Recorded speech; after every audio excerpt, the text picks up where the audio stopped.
Hello बच्चों, स्वागत है आप सभी का माइंड ब्लोइंग क्लासेस के यूट्यूब चैनल पर। तो आज हम स्टार्ट कर रहे हैं 10वीं की फिजिक्स। फिजिक्स का पहला लेसन है। मैं आपको थोड़ा सा बताना भी चाहूँगा, केमिस्ट्री से बायोलॉजी से भी अच्छी है फिजिक्स, क्योंकि फिजिक्स बहुत अच्छी, मन भी लगेगा आपका फिजिक्स सुनने समझने में। और थोड़ा जो इनको मैथ वगैरह आती है, जो आर्ट साइड के स्टूडेंट रहते हैं, जो होम साइंस वाले होते हैं, उनके लिए थोड़ा सा दिक्कत होती है कि न्यूमेरिकल वगैरह सॉल्व करने में, क्योंकि उन्हें थोड़ा बेसिक नहीं पता होता मैथ के। जैसे भिन्न के सवाल, जोड़ घटाना, गुणा भाग, स्पीड में, ये सब नहीं आता उनको, तो उनको दिक्कत होती है। इतना आता होता तो वो खुद मैथ लेते, होम साइंस न लेते, क्योंकि बच्चे ऐसे भी करते जिन्हें मैथ से डर लगता है, मैथ कमज़ोर होती है। मैथ शुरू से ही कमज़ोर थी, उन्होंने बेसिक फंडे कभी तैयार नहीं किए, कोशिश नहीं की समझने की, वो पढ़ने में कमज़ोर हो जाते हैं। मतलब कुल मिला के मैथ में कमज़ोर रह जाते हैं। मैथ के कमज़ोर रह जाते हैं जो लड़कियां, वो क्या ले लेती, होम साइंस। बच्चों को तो लेना ही पड़ता, बच्चे ही लेते ही। तो बच्चे भी, तो यहाँ पे हम फिलहाल सिखाएंगे आपको। जब न्यूमेरिकल आएंगे तो मैं सिखाऊंगा आपको बहुत कुछ, ऐसा नहीं है। मैं आपको नोट्स भी बनवाऊंगा यहीं पे साथ साथ में, ठीक है। जैसा कि बायोलॉजी मैंने ख़त्म कर ली है, बायोलॉजी 5 नंबर की बची है, लास्ट यूनिट, वो भी हम बाद में पढ़ लेंगे फिजिक्स ख़त्म होने के बाद। फिजिक्स आती है 25 नंबर की। हमने केमिस्ट्री भी ख़त्म कर ली है 20 नंबर की। 20 नंबर 5 लेसन हमने पढ़े थे केमिस्ट्री में। 20 नंबर की बायोलॉजी भी ख़त्म कर ली है। बायोलॉजी में 4 लेसन पढ़े थे, तो देख लो। और फिजिक्स 25 नंबर, इसमें 4 लेसन पढ़ने। 4 लेसन पढ़ने फिजिक्स में, और कितने नंबर मिल रहे हैं, 25 नंबर मिल रहे हैं। समझ रहे हो ना इस बात को। तो 4 लेसन पढ़े, 20 नंबर मिले बायोलॉजी में। 5 लेसन पढ़े, 20 नंबर मिले केमिस्ट्री में। लेकिन फिजिक्स में क्या है, 4 लेसन पढ़ रहे हैं, 25 नंबर मिल रहे हैं। 4 लेसन है और 25 नंबर मिल जाते हैं। तो फिजिक्स पढ़ना बहुत फायदेमंद है। 2 लेसन मिलेंगे, पहली यूनिट आ जाती है इसमें। जो पहली यूनिट आती है प्रकाश वाली होती है, तो इसमें 2 अध्याय होते हैं, अध्याय 10 और अध्याय 11। इन दोनों लेसन से 12 नंबर का आता है। फिर अध्याय 12 और अध्याय 13, इन दोनों लेसन से आता है 13 नंबर का। 12-13 हो जाते हैं 25 नंबर। 25 नंबर की टोटल फिजिक्स आती है। ये दोनों विद्युत वाले लेसन होते हैं, विद्युत वाली यूनिट होती है, ठीक है। ये 3rd यूनिट में आते हैं ये दोनों लेसन, और ये 4th यूनिट में आते हैं। 4th यूनिट में 2 लेसन है, 12 और 13। विद्युत यूनिट है 4th। विद्युत में एक विद्युत सामान्य सा लेसन है, ठीक है, विद्युत धारा की, जिसमें समान सी जानकारियाँ कुछ होंगी, और एक विद्युत धारा के चुंबकीय प्रभाव, ठीक है। तो 13 नंबर की है, 12 नंबर की। 2 लेसन पढ़ो तो 12 नंबर क्लियर हो गए, 2 लेसन पढ़ो तो 13 नंबर क्लियर हो गए। एकदम आराम से, कोई दिक्कत नहीं, आराम से खूब समझ में आएगा। मुझे भी समझाने में खूब मजा आएगा, तो तुम्हें समझने में, सुनने में भी खूब मजा आने वाला है। तो फिजिक्स हम बहुत अच्छा पढ़ने वाले हैं। रही बात तीनों में मेरा फेवरेट, क्या सभी अच्छे लगते हैं, सभी अपनी अपनी जगह सही है। ऐसा कुछ नहीं कि बायोलॉजी बेकार है या केमिस्ट्री बेकार है या फिर फिजिक्स बेकार है। वो तो समझ का खेल है कि हमें बच्चे को बायोलॉजी समझ में आ रही है तो बायोलॉजी अच्छी लगती है, फिजिक्स समझ में आ रही है ज़्यादा तो फिजिक्स अच्छी लगती है, केमिस्ट्री समझ में आ रही है तो केमिस्ट्री अच्छी लगती है। ये तो अलग अलग की बात है अपने समझने के ऊपर। तो पहला लेसन अध्याय 10 है फिजिक्स का। पहला लेसन प्रकाश का परावर्तन तथा अपवर्तन। क्या लेसन है, प्रकाश परावर्तन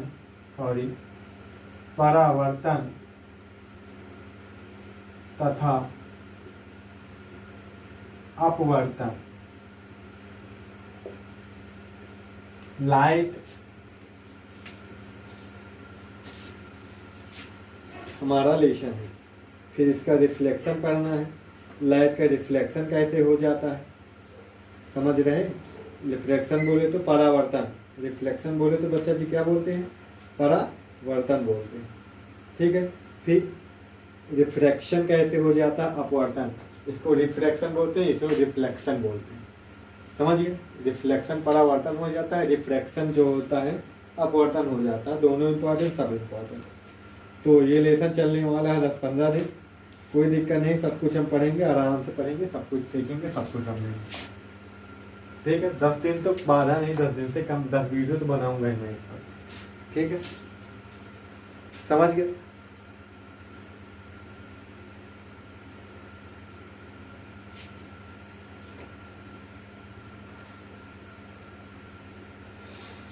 तो पहले तो हम प्रकाश के बारे में जानते, फिर परावर्तन पढ़ेंगे, परावर्तन संबंधित चीजें पढ़ेंगे, परावर्तन संबंधी घटनाएं पढ़ेंगे, परावर्तन पर सवाल देखेंगे, फिर अपवर्तन पे आएगा, अपवर्तन के उदाहरण, अपवर्तन संबंधित चीजें देखेंगे। इसमें बहुत कुछ पढ़ना है, ठीक है।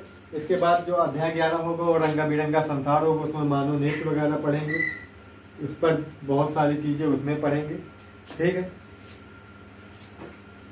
समझ गए। तो दोनों लेसन, सबके सारे के सारे लेसन मजेदार होने वाले, बहुत कुछ आप सीखने को जानने को मिलेगा। हालांकि ये चीजें, इनमें से बहुत काफी चीजें प्रकाश लेसन जैसे था, तो आई थिंक 8वीं में था, आपने NCERT में 8वीं में पढ़ा होगा, और 6 में भी है शायद प्रकाश थोड़ा बड़ा। आपने इस लेसन की बहुत सारी चीजें 8वीं में पढ़ी ही रखी हैं आपने, ठीक है। शायद स्कूल के बच्चों को तो मैंने ही पढ़ाया था 8वीं में, तो ठीक है। तो वहाँ पे कम समझाएंगे, लेकिन यहाँ पे जी जान लगा के समझाएंगे, सब कुछ समझाएंगे, ठीक है बच्चा लोग।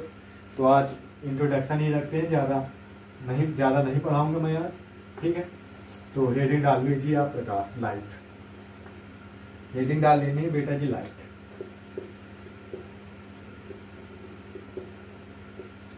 आप लोग टाइम पर देख के, वीडियो देख के नोट्स बना के दिखा दिया करें, देरी न लगाया करें। लाइट क्या है?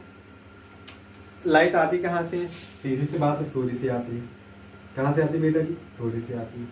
बल्ब भी देता है, विद्युत धारा से हम बल्ब जला लेते हैं, कोई चिराग जला सकते हैं, आग जला सकते हैं, वहाँ से भी लाइट आ जाती है। पर यही होता है हमेशा से, क्या था? सूर्य का, लाइट का मेन सोर्स क्या है? लाइट का, प्रकाश का, सूर्य है। इसकी वजह से हम चीज़ों को देख पाते हैं, सूर्य की वजह से हम चीज़ों को देख सकते हैं। सूर्य या फिर सूर्य से जो प्रकाश निकलता है, सूर्य से जो प्रकाश किरणें निकलती हैं, प्रकाश पुंज निकलता है, प्रकाश निकलता है, उसी की मदद से हम चीज़ों को देख पाते हैं। प्रकाश ना हो तो हम कोई भी वस्तु को नहीं देख सकते। प्रकाश ना हो बेटा जी तो हम किसी वस्तु को नहीं देख सकते। ये तो आप सहमत हैं?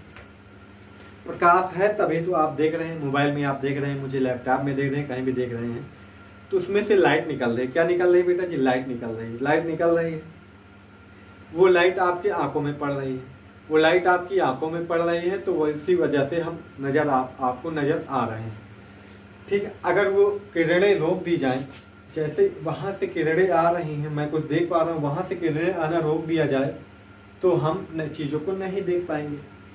समझ रहे हो आप? जैसे कि आप ऐसी चीज़ों को देखो, आपके पास टार्च है, आपके पास टार्च है, तो आप टार्च वस्तु पर लगाएंगे कि टार्च आँख पर लगाएंगे देखने के लिए?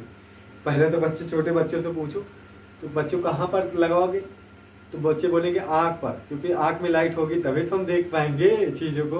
तो ऐसा नहीं है, वस्तु पर प्रकाश पड़ना चाहिए, वस्तु पर प्रकाश पड़ रहा है तभी हम चीज़ों को देख पाएंगे। अर्थात जो प्रकाश किरणें होती हैं वो वस्तु पर पड़ के हमारी आँख पर पड़ती हैं।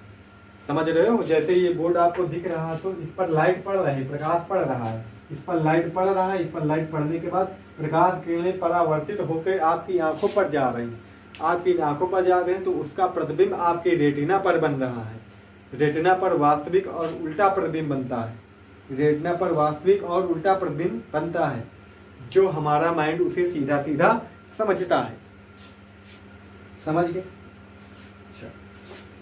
प्रकाश क्या है? प्रकाश एक प्रकार की ऊर्जा है जो हमें वस्तु को देखने में सहायता करता है, जो हमारे लिए वस्तु को देखने में सहायक होता है। ऐसे भी आप लिख सकते हैं, इतना आप लिख लीजिए, ठीक है। प्रकाश एक प्रकार की ऊर्जा है। ये क्या है? ये प्रकाश एक प्रकार की ऊर्जा है जो हमें वस्तु को देखने में सहायक है, वस्तु को देखने में सहायक होता है। इतना आप समझ गए? प्रकाश की बहुत सारी बातें हैं, प्रकाश की बहुत सारी बातें हैं, कुछ बहुत सारी बातें हम आपको लिखाते भी हैं। प्रकाश के एक सरल रेखी पथ की ओर इंगित करता है। प्रकाश जैसे कि प्रकाश सरल रेखा के रूप में चलता है ना, प्रकाश होता है वो क्या होता है? एक सीधी रेखा में चलता है, एक सरल रेखीय गति करता है, ठीक है। आप हम प्रकाश के बारे में और अधिक आपको बता सकते हैं। अच्छा, प्रकाश के आधार पर वस्तुएं दो प्रकार की हो जाती हैं, ठीक है। प्रदीप्त वस्तुएं, अप्रदीप्त वस्तुएं। नया सुनाओ तो सुन लो। प्रदीप्त वस्तुएं, अप्रदीप्त वस्तुएं। वे वस्तुएं जिनके पास खुद का स्वयं का प्रकाश होता है प्रदीप वस्तुएं कहलाती हैं। वे वस्तुएं जिनके पास खुद का प्रकाश नहीं होता अप्रदीप वस्तुएं कहलाती हैं। आई रिपीट, जैसे सूर्य, सूर्य के पास खुद का प्रकाश है तो सूर्य क्या हुआ बेटा जी? सूर्य जो हुआ हमारा प्रदीप्त वस्तु हुआ। सूर्य क्या हुआ? सूर्य प्रदीप्त वस्तु हुआ। प्रदीप्त, सूर्य क्या हुआ? प्रदीप्त वस्तु हुआ। ठीक है, सूर्य क्या है? एक तरह का प्रदीप्त है। समझ गए? सूर्य क्या है बेटा जी? प्रदीप्त वस्तु है। सूर्य हो गया, विद्युत बल्ब हो गया। जैसे विद्युत बल्ब है, एलईडी मैंने लगा रखी है तो एलईडी क्या है? एलईडी भी एक तरह क्या है? प्रदीप्त वस्तु। एलईडी के पास क्या है? खुद का प्रकाश है। ठीक है, जो हमें मिल रहा है। अब अप्रदीप्त में क्या आ जाता है सर?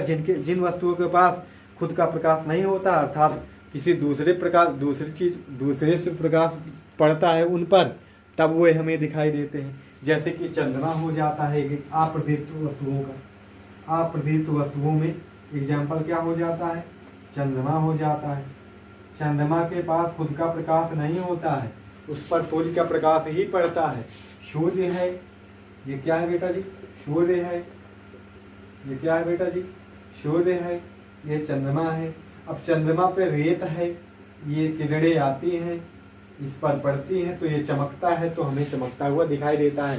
चंद्रमा तो दिन में भी होता है, वो बस सूर्य जब निकल आता है, सूर्य हमें दिखता है तो सनलाइट के आगे इसकी लाइट बहुत फीकी होती है तो ये नज़र नहीं आता है। हम बड़ा सा हाइलोजन लगा लें, एक 5 रुपया 10 रुपये वाली टार्च आपको जलाने के लिए बोल दे, तो उसके क्या औकात रह जाएगी? समझ रहे हैं ना? छोटा सा एलईडी लगा ले 8 9 7 8 वाट का, और बड़ा सा हाइलोजन लगा दे 1000 वाट का, तो उसके सामने उसकी क्या औकात रह जाएगी? समझ रहे हो ना? तो ठीक उसी तरह है, इस इतने से बड़े लाइट के आगे इसका कोई औकात नहीं रह जाती, इसलिए ये दिन में नजर नहीं आता है। इतना आप समझ गए होंगे। तो सूर्य के द्वारा ही ये चमकता है, इसके पास खुद का स्वयं का प्रकाश नहीं होता। चंद्रमा के पास इतना है। ये चंद्रमा कैसी वस्तु है? चंद्रमा अप्रदीप्त वस्तु है। कैसी वस्तु है बेटा जी? अप्रदीप्त वस्तु है। कैसी वस्तु है? अप्रदीप्त वस्तु है। इतना आशा करते हैं इतना आपको समझ में आ गया होगा। अब कुर्सी मेज भी इसमें लिख सकते हो। अप्रदीप्त वस्तुओं में इनके पास भी नहीं होता है। कपड़े लिख सकते हो, कुछ भी लिख सकते हो, सब किसी के पास भी, इन सबके पास स्वयं का प्रकाश नहीं होता है। अप्रदीप्त वस्तुएं का कॉन्सेप्ट आपको समझ में आ गया है। अब हम आपको बतलाएंगे प्रकाश के गुण, प्रकाश की विशेषताएं क्या होती हैं। कुछ विशेषताएं हैं प्रकाश की विशेषताएं हम जान लेते हो। आपको हेडिंग लगा लेनी है, प्रकाश के गुण या विशेषताएं, जो भी आपको डालना है डाल लीजिए। प्रकाश के गुण, ठीक है। प्रकाश के गुण, प्रकाश के गुण। तो अभी हमने बताया प्रकाश क्या होते हैं। अभी हमने आपको बताया प्रकाश सीधी रेखा के रूप में क्या करता है। प्रकाश विद्युत चुंबकीय तरंगों के रूप में चलता है। पहला यही गुण होता है, प्रकाश विद्युत चुंबकीय तरंगों के रूप में चलता है। प्रकाश देखो, प्रकाश पहले मतभेद था, प्रकाश तरंगों के रूप में चलता है कि प्रकाश कणों के रूप में चलता है, क्योंकि कुछ वैज्ञानिकों ने पहले पता चला कि तरंगों के रूप में चलता है, अभी बाद में वैज्ञानिकों ने बताया नहीं कणों के रूप में चलता है। तो बाद में द्वितीय प्रकृति का सिद्धांत आया, मतलब प्रकाश में दोहरा नेचर होता है, द्वितीय प्रकृति होती है, 2 तरह की प्रकृति होती है, 2 तरह का नेचर शो करता है। ये किरणों के रूप में भी, तरंगों के रूप में, किरण अर्थात तरंग के रूप में भी चलता है, और ये कणों के रूप में भी चलता है। समझ गए? प्रकाश के जो कण होते हैं उन्हें फोटान बोलते हैं। उन्हें क्या बोलते हैं? फोटान। अगर फोटान भी लिखा मिले आपको कहीं पर भी तो समझ जाना वो प्रकाश की बात कर रहा है। अगर कहीं पर भी फोटान लिखा मिले आपको तो समझ लेना वो प्रकाश की बात कर रहा है। प्रकाश के जो कण होते हैं उन्हें क्या बोलते हैं? फोटान बोलते हैं। हालांकि ये सब हम आपको लिखाने वाले हैं। तो क्या लिखा आपने? प्रकाश विद्युत चुंबकीय तरंगों के रूप में चलता है। दूसरी भी गुण लिख लेंगे, प्रकाश स्वयं दिखाई नहीं देता है। प्रकाश स्वयं दिखाई नहीं देता है, बल्कि इसकी वजह से हम वस्तुओं को देख पाते हैं। बल्कि इसकी वजह से हम वस्तुओं को देख पाते हैं। ये चीज आपको समझ आ गई। तीसरा पॉइंट आ जाता है बेटा जी आपका, तीसरा पॉइंट आ जाता है प्रकाश निर्वात में भी चल सकता है। प्रकाश निर्वात में भी चल सकता है। निर्वात कैसा माध्यम हुआ? जैसे कि यहाँ पे हम बात करें, अभी जस्ट रूम में मैं खड़ा हूँ, यहाँ पे हवा है बेटा जी, तो ये निर्वात नहीं हुआ। ऐसी कोई चीज जगह जहाँ पर हवा का कोई परमाणु ना हो, कोई भी पदार्थ ना हो तो क्या हो, ऊर्जा हो, कोई भी पदार्थ ना हो, क्योंकि हवा भी एक तरह का पदार्थ है। जहाँ पर कोई भी पदार्थ ना हो वो क्या होगी, निर्वात होगी। जहाँ पे कोई भी तत्व, कोई भी पदार्थ नहीं होता वो क्या होती है, निर्वात। तो प्रकाश निर्वात में भी चल सकता है, निर्वात में भी चल सकता है। इस निर्वात में प्रकाश की चाल 3 × 10⁸ मीटर प्रति सेकंड होती है। 3 × 10⁸ 3 × 10⁸ मीटर प्रति सेकंड होती है। ये चीज आपको लिख लेनी है, ठीक है। अब आपको ये चीज भी यहाँ पे ध्यान रखना है कि निर्वात में ही प्रकाश की चाल सर्वाधिक होती है। निर्वात में प्रकाश की चाल सर्वाधिक होती है, अर्थात निर्वात में ही प्रकाश सबसे तेज गति करता है। समझ गए? ये चीज आपको भी, ये भी आपको लिख लेनी है। अगला लिख लेना प्रकाश की सबसे छोटी इकाई। 5वां पॉइंट लिख लेना है सबसे छोटी इकाई। प्रकाश की सबसे छोटी इकाई फोटान होती है। प्रकाश की सबसे छोटी इकाई फोटान होती है। ये चीज भी आपको समझ में आ जानी चाहिए। प्रकाश की सबसे छोटी इकाई फोटान होती है। आशा करते हैं ये भी आपको समझ में आ गया होगा। प्रकाश सरल रेखा में, छठा लिख लेंगे प्रकाश सरल रेखा में चलता है। ये भी आपको हम चिल्ला के कई बार बता चुके हैं, ठीक है। प्रकाश सरल रेखा में चलता है। ये सब हो गया। और आप लिख सकते हैं प्रकाश जैसे पारदर्शी माध्यम, जैसे कांच हो गया, वायु तो सही से गुजर जाता। कुछ अपारदर्शी माध्यम होता है जैसे कि लोहा हो गया, लकड़ी हो गया, इन सबसे नहीं गुजर सकता। पारदर्शी वस्तुएं कौन सी वस्तु है, जिनसे आर पार प्रकाश निकल जाए, जिनके आर पार दिखाई दे जाए, वो क्या होती हैं, पारदर्शी वस्तुएं होती हैं। अपारदर्शी वस्तुएं कौन सी हैं, जिनके आर पार प्रकाश नहीं निकल पाता है, वो अपारदर्शी वस्तुएं होती हैं। समझ गए? ये चीज भी आपको ध्यान रखनी है। पारदर्शी वस्तु, क्योंकि ये आगे मिलेगा, आगे रिपीट होगा, आगे कई बार मिलेगा, मैं समझाऊंगा आपको, तो बार बार नहीं बताऊंगा। पारदर्शी वस्तुएं कौन सी होती हैं, पारदर्शी वस्तु वे होती हैं जिनके आर पार प्रकाश निकल जाता है। पारदर्शी वस्तुएं कहलाती हैं जिनके आर पार प्रकाश नहीं निकल पाता है, अपारदर्शी वस्तुएं कहलाती है। अब आप समझ सकते हैं, जैसे कांच है तो ये इसमें आर पार प्रकाश निकल जाता है। ऐसा कांच जिसमें पॉलिश ना हो, पॉलिश होगी तो प्रकाश नहीं निकल पाएगा। जिसमें आप अपना थोबड़ा देखते हैं, मुंह देखते हैं, उसके पीछे हिस्से में पुता हुआ रहता है, पॉलिश रहती है, तो उसमें प्रकाश आर पार नहीं निकल सकता। नहीं तो आर पार प्रकाश निकल जाएगा तो किरणें परावर्तित होकर आपकी आंख में नहीं जाएंगे, तो प्रतिबिंब उसमें नहीं बनतागा, उसमें जो आपकी छवि बनती है वो नहीं बनेगी। इसलिए पीछे की क्या किया जाता है, पुताई की जाती है, उसमें प्रिंट, ठीक है। तो पेंट किया जाता है, तो पेंट किया जाता है तो प्रकाश परावर्तित होकर आपकी आंखों पर पड़ता है, तब आपका उसमें छवि दिखाई देती है। तो ऐसा कांच हो जिसमें क्या हो, पॉलिश ना हो, ठीक है। तो पारदर्शी अपारदर्शी वस्तुएं आप समझ में आ गए। और भी लग सकते हो, जैसे चमकदार वस्तु से कोई पड़ता है प्रकाश तो वो परावर्तित होता है, जैसे इसे परावर्तित हो रहा है। समझिए। एक बात और लिख लेना, बस मेन बात है, बस और कुछ नहीं। 7वां पॉइंट है, 8वां जो भी हो आप लिख लेना। दृश्य प्रकाश, जो दृश्य प्रकाश होता है, दिखाई देने वाला प्रकाश, ठीक है। प्रकाश, हालांकि प्रकाश में बहुत सारी किरणें होती हैं, प्रकाश में अलग अलग तरंगदैर्घ्य की, अलग अलग ऊर्जा मान वाली बहुत सारी किरणें होती हैं।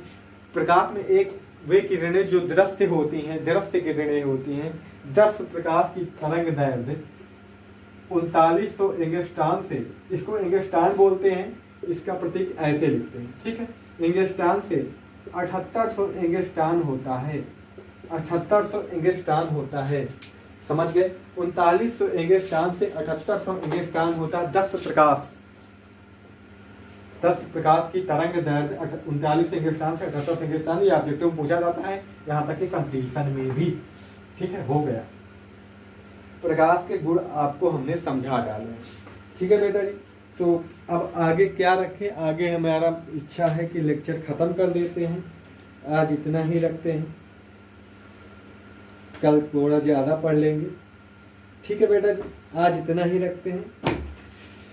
तो thanks a lot, love you to all. Video कैसा लगा, अच्छा लगा, बुरा लगा, कोई सुधार चाहिए तो आप लोग बता सकते हैं। आपका मोस्ट वेलकम। वीडियो देखने के लिए बहुत बहुत धन्यवाद। शेयर कर सकते हैं। कॉलेज स्कूल खोल नहीं रहे हैं, बच्चों से बोलो पढ़ें। रेलवे एसएससी बैंक कोई तैयारी करता है वो भी एक लाभ ले सकता है, क्योंकि साइंस आती है कंपटीशन में भी भाई, वहाँ उसके लिए भी ये वीडियो यूजफुल है। ऐसा नहीं है कोई एसएससी बैंक एसएससी रेलवे की तैयारी कर रहा है तो वो भी इस साइंस को ले सकता है, साइंस क्लास को। ठीक है, मैंने भी पेपर दे रखे हैं रेलवे वगैरह के, जहाँ पे साइंस पूछी जाती है काफ़ी मात्रा में, तो मुझे भी अनुभव है। मैं वहाँ तक की चीज़ें भी कवर कर देता हूँ। ठीक है, वहाँ तक की चीज़ें भी आपके पेपर में भी आ जाती, बोर्ड में भी। ऐसा नहीं है बोर्ड में नहीं आती हैं चीज़ें। ठीक है, तो दोनों के लिए सबके काम का ये वीडियो होते हैं मेरे। ऐसा नहीं, फिजिक्स की पढ़ाई, बायोलॉजी पढ़ाई थी, वो सबके काम के हैं। हालांकि मैं अब थोड़ा सा मेंटेन करूँगा, खुद को थोड़ा सा अच्छा बताने की कोशिश करूँगा। यहाँ पे वैसे समझाऊँगा कि लिखाने पे कम, समझाने पे ज़्यादा ध्यान रखूँगा। ठीक है बेटा जी, आप लोग वैसे भी नोट्स बना सकते हैं सुन के। ठीक है, जैसे मैं बोल देता हूँ वैसे आप लिख सकते हैं, या नहीं बोलूँगा तो आप लिखो। ठीक है, वैसा मैं नहीं करूँगा, लिखो अब मैं बोल रहा हूँ वैसे नहीं लिखूँ, समझाता जाऊँगा बोटे, उसी साथ साथ आप लिख सकते हैं।